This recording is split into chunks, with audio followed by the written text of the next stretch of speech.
Granite polish के लिए ये सब सामान का ज़रूरत पड़ेगा, जिसमें से 60 120 पत्ता है। उसके बाद 1 2 3 4 5 6।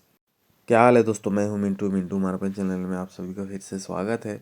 आज हम लोग स्टेयर्स का पॉलिश कैसे निकालता है ग्रेनाइट वाला, उसको दिखाने वाले हैं।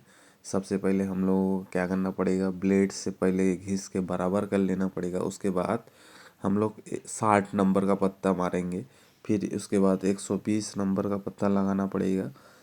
फिर उसके बाद 1 2 3 4 5 6, इस तरीक़ा से हम लोग को 6 नंबर तक चलाना पड़ेगा।